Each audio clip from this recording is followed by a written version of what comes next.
जय हिंद साथियों, सभी साथियों का हमारे स्काई एजुकेशन चैनल में सभी साथियों का स्वागत है। जैसे कि बिहार दरोगा का वैकेंसी आ गया है, ठीक है, जिसमें कुल पद 1799 हैं।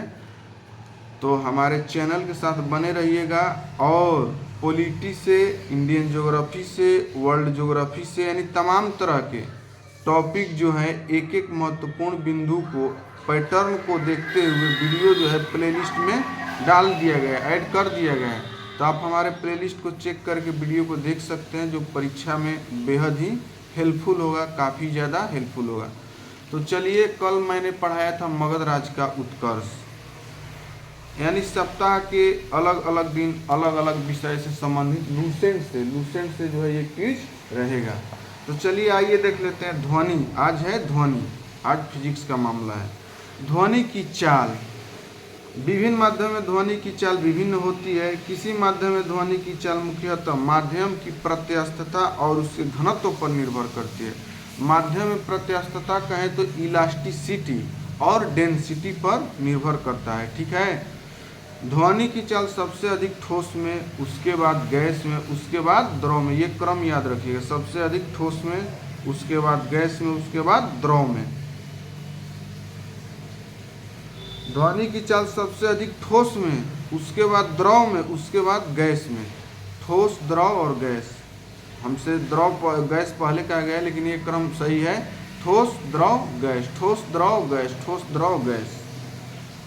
वायु में ध्वनि की चाल 332 मीटर पर सेकेंड, जल में 1483 मीटर पर सेकेंड, लोहे में 5130। लोहा ठोस है, उसमें सबसे अधिक होता है। जब ध्वनि एक माध्यम से दूसरे माध्यम में जाती है तो क्या क्या बदलता है? ध्वनि की चाल और तरंग दर। और क्या नहीं बदलता है? आवृत्ति नहीं बदलता। ये बार बार एग्जाम में पूछा जाता है। क्या नहीं बदलता है? आवृत्ति नहीं बदलता है। किसी माध्यम में ध्वनि की चाल आवृत्ति पर निर्भर नहीं करती, क्योंकि वो बदलता ही नहीं है, तो उस पर निर्भर कैसे करेगी? ध्वनि की चाल पर दाब का प्रभाव। ध्वनि की चाल पर दाब का कोई प्रभाव नहीं पड़ता है। ध्वनि की चाल पर दाब का भी कोई प्रभाव नहीं पड़ता है, ठीक है। दाब का कोई प्रभाव नहीं पड़ता है और आवृत्ति नहीं बदलती है। अर्थात दाब घटने या बढ़ने पर ध्वनि की चाल क्या होता है? अपरिवर्तित रहता है, माने कोई परिवर्तन होता ही नहीं है। ध्वनि की चाल पर ताप का प्रभाव। माध्यम का ताप बढ़ने पर ध्वनि की चाल भी क्या होती है? बढ़ जाती है। ताप बढ़ेगा तो चाल बढ़ेगा, ठीक है। वायु में प्रति 1 डिग्री सेल्सियस ताप बढ़ने पर ध्वनि की चाल कितना बढ़ती है? 0.61 मीटर पर सेकेंड। ध्वनि की चाल पर आर्द्रता का प्रभाव। नमी युक्त वायु का घनत्व शुष्क वायु के घनत्व से कम होता है। नमी युक्त वायु का घनत्व शुष्क वायु के घनत्व से क्या होता है? कम होता है।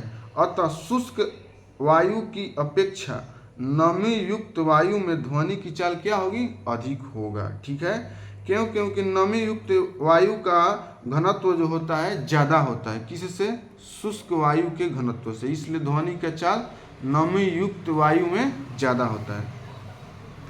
अब विभिन्न माध्यम में ध्वनि की चाल देख लेते हैं। वायु में 332, हाइड्रोजन में 1269, कार्बन डाइऑक्साइड में 260, भाप 100 डिग्री सेल्सियस पे 405, अल्कोहल में 1213, जल 1483, समुद्री जल 1533, पारा में 1450, पारा 50, 1450, कांच में 5640, एल्युमिनियम में 6420, लोहा में 5130। यानी सबसे ज़्यादा एल्युमिनियम में 6420 होता है। ध्वनि के लक्षण। ध्वनि के मुख्यतः 3 लक्षण होते हैं। कौन कौन? प्रबलता, तरत्व और गुणता। ध्वनि के कितने लक्षण? 3 लक्षण। प्रबलता, तरत्व और गुणता। प्रबलता ध्वनि का विलक्षण है, जिसके कारण कोई ध्वनि तेज या मंद सुनाई देती है। ध्वनि की प्रबलता स्तर व्यक्त करने का मात्रक क्या है? फोन है। क्या है? फोन। कोई भी ध्वनि तेज या मंद क्यों सुनाई देता है? ध्वनि के प्रबलता के लक्षण के कारण। और इसका मात्रक व्यक्त करने का क्या है प्रबलता का? तब फोन है, फोन। तरत्व ध्वनि का वह लक्षण है जिससे ध्वनि को मोटी या पतली कहा जाता है, ठीक है। तरत्व आवृत्ति पर निर्भर करता है। क्या चीज पर? आवृत्ति पर। ध्वनि की आवृत्ति अधिक होने पर तरत्व क्या होगा? अधिक होगा। एवं ध्वनि पतली होती है। ध्वनि पतली होती है। वही आवृत्ति कम होने पर तरत्व भी कम होगा और ध्वनि का होगी मोटी होगी। गुणता ध्वनि का वह लक्षण है जिसके कारण हमें समान प्रबलता तथा समान तरत्व की ध्वनि में अंतर प्रतीत होता है। समान प्रबलता समान तरत्व की ध्वनियों में अंतर किसके कारण प्रतीत होता है? तो प्रबलता के कारण, ठीक है, सॉरी तरत्व के कारण, ठीक है।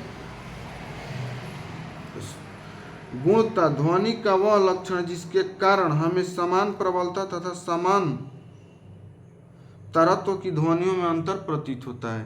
यानी कहने का मतलब है ध्वनि का गुणता लक्षण के कारण ही समान प्रबलता तथा समान तरत्व की ध्वनियों में क्या प्रतीत होता है? अंतर प्रतीत होता है। ध्वनि की गुणता सन्नादी स्वरों की संख्या, क्रम तथा अपेक्षित तीव्रता पर निर्भर करती है। ध्वनि की तीव्रता माध्यम के किसी बिंदु पर ध्वनि की तीव्रता उस बिंदु पर एकांक क्षेत्रफल से प्रति सेकंड तल के लंबवत गुजरने वाली ऊर्जा के बराबर होता है। यानी माध्यम के किसी बिंदु पर ध्वनि की तीव्रता उस बिंदु पर एकांक क्षेत्रफल से प्रति सेकंड तल के लंबवत गुजरने वाली ऊर्जा की क्या होती है? बराबर होती है, ठीक है। ध्वनि की तीव्रता व्यक्त करने का मात्रक क्या है? बेल है। क्या है? बेल है। प्रबलता का मात्रक व्यक्त करने का क्या है? फोन है, ठीक है। ध्वनि की निरपेक्ष तीव्रता को वाट पर मीटर स्क्वायर में व्यक्त किया जाता है और ध्वनि की तीव्रता को बेल में, और ध्वनि की निरपेक्ष तीव्रता को वाट पर मीटर स्क्वायर। यानी ध्वनि की तीव्रता कहेगा तो क्या? बेल उसका मात्रक, और ध्वनि की निरपेक्ष तीव्रता तो वाट पर मीटर स्क्वायर। बेल एक बड़ा मात्रक है, अतः व्यवहार में इसे छोटे मात्रक डेसिबल में प्रयुक्त होता है, जो बेल का 10वां भाग है। बेल जो है क्या चीज व्यक्त किया जाता है? ध्वनि की तीव्रता। बेल जो है एक बहुत बड़ा मात्रक, इसलिए छोटे स्तर पर व्यक्त करने के लिए डेसिबल का प्रयोग होता है, और डेसिबल जो है बेल का क्या है? 10वां भाग है, याद रखिएगा। ध्वनि की तीव्रता स्रोतों से दूरी के वर्ग के व्युत्क्रमानुपाती। ध्वनि की तीव्रता जो है दूरी, जितना दूरी से सुन रहे हैं, दूरी के वर्ग के उल्टा होता है, यानी व्युत्क्रमानुपाती। आयाम के वर्ग के समानुपाती, ठीक है। आवृत्ति के वर्ग के भी समानुपाती। समानुपाती या अनुक्रमानुपाती दोनों एक ही चीज है, दोनों एक ही चीज है, इसलिए कंफ्यूजन में मत रहिएगा, ठीक है। तो ध्वनि की स्रोत से दूरी जो होता है, दूरी के वर्ग के क्या होता है? केवल उल्टा होता है, यानी व्युत्क्रमानुपाती। बाकी सबके समानुपाती या अनुक्रमानुपाती दोनों एक ही चीज है। माध्यम के घनत्व के भी अनुक्रमानुपाती। माध्यम के घनत्व के अनुक्रमानुपाती, आयाम के वर्ग के अनुक्रमानुपाती, आवृत्ति के वर्ग के अनुक्रमानुपाती। लेकिन ध्वनि की तीव्रता स्रोतों से दूरी के क्या होती है? दूरी के केवल उल्टा होता है, व्युत्क्रमानुपाती। मनुष्य की अधिकतम श्रव्यता सीमा 95 डेसिबल है। इससे अधिक तीव्रता की ध्वनि नहीं सुन सकता है। मनुष्य कितना से अधिक का ध्वनि नहीं सुन सकता है? 95 डेसिबल। उसकी हाईएस्ट सुनने की क्षमता जो है मनुष्य के 95 डेसिबल है। अब आइए प्रबलता एवं ध्वनि की तीव्रता में संबंध। प्रबलता ध्वनि का वह अभिलक्षण है जिसके कारण ध्वनि तेज या मंद सुनाई देती है। बता दिए, ध्वनि की तीव्रता ध्वनि ऊर्जा का वह परिणाम है जो ध्वनि संचरण की दिशा के लंबवत खींचे गए इकाई क्षेत्रफल से प्रति सेकंड गुजरती है। प्रबलता चेतना से संबंधित है, ठीक है, ठीक है। ध्वनि की तीव्रता वस्तुनिष्ठ है। प्रबलता को मापा नहीं जा सकता है, ध्वनि की तीव्रता को मापा जा सकता है। प्रबलता सुनने वाले के कान की सुग्राहिता पर निर्भर करता है।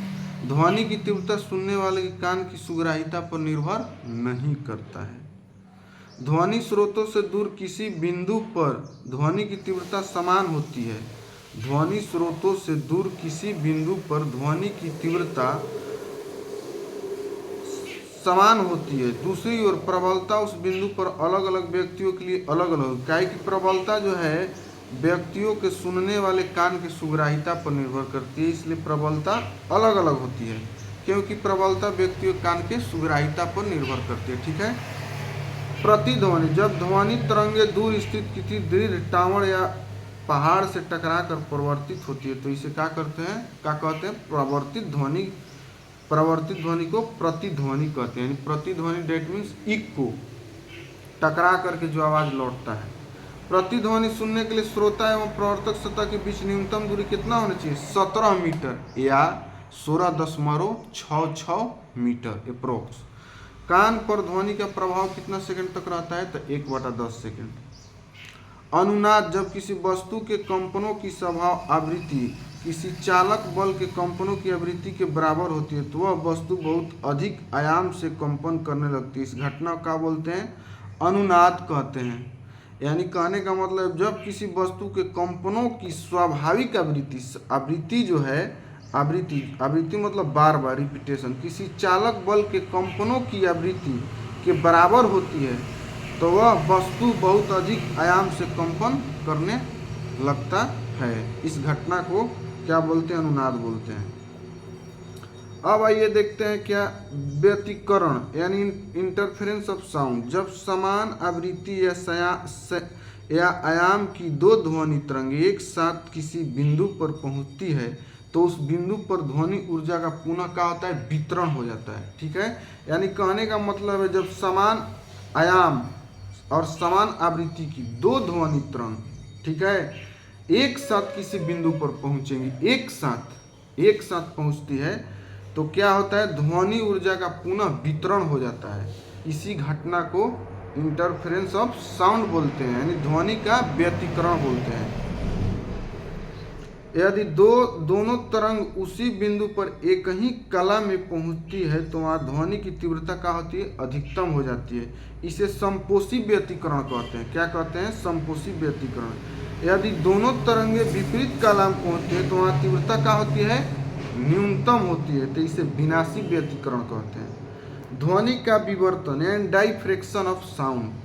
ध्वनि का तरंग दैर्ध्य 1 मीटर की कोटि का होता है, अतः जब इसी कोटि का कोई अवरोध ध्वनि के मार्ग में आ जाता है तो ध्वनि अवरोध के किनारों से मुड़ करके आगे बढ़ जाती है। इस घटना को ध्वनि का विवर्तन कहते हैं, डाइफ्रैक्शन ऑफ साउंड बोलते हैं।